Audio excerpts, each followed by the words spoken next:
When I was a kid, the only female superhero that I can really recall is Wonder Woman, and she was created in the 40s, in the childhood 60s, don't get it twisted. She was created by a psychologist by the name of William Marston, who was married and lived with another woman all happily ever after in a house there. They had a polygamous relationship. In the 40s, I guess that was pretty crazy. He was also the person who invented the lie detector, and he was into bondage. So to sum that up, Wonder Woman was created by a man who was in a freaky relationship, was into bondage, and just like to tie people up and make them tell the truth. Let me tell you something. Wonder Woman was a lesbian, okay?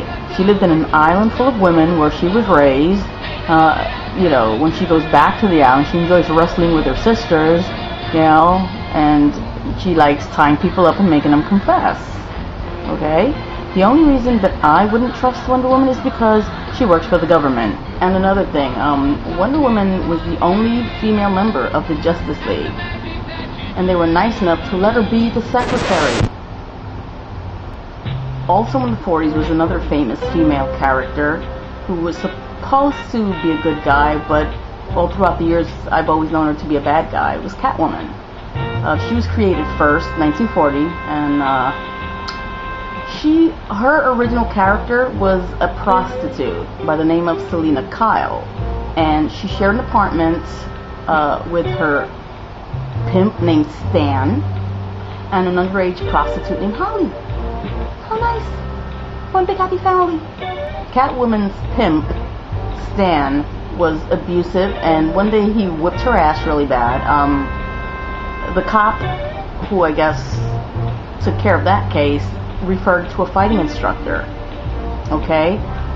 That's where she got her fighting skills from. So one day, she's out in the bad part of town that she's from, and here comes Bruce Wayne cruising. Alright, Bruce Wayne gets into a fight with Stan the pimp. He beats him up. The underage prostitute stabs Bruce Wayne. Bruce Wayne shoves the underage prostitute, because back then that's the only skill he had. He could shove people really hard, I guess. Catwoman sees this. She sees the shove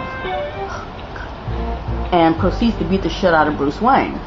Bruce Wayne at that time was no match for Catwoman, you know. So what happened was he ran home to Alfred, and it was at that point that he decided to wear ball-crushing tights, a cowl, and a cape, you know? Who knew?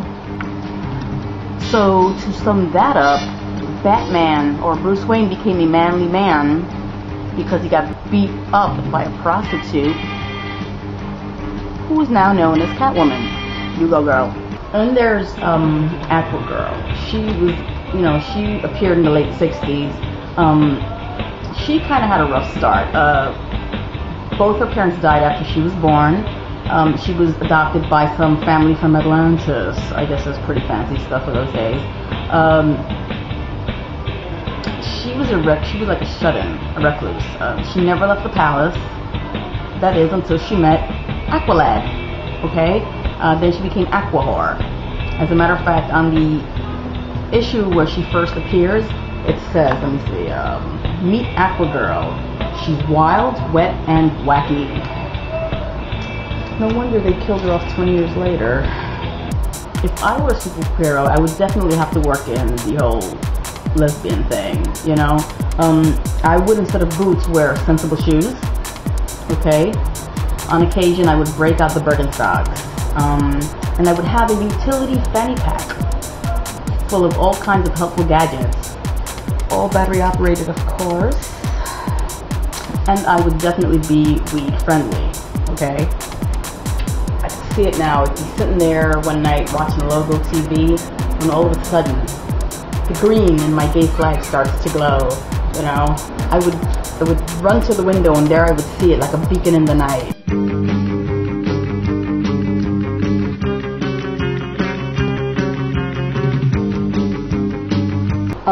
While those superhero characters are entertaining, they're still fake. I have real heroes.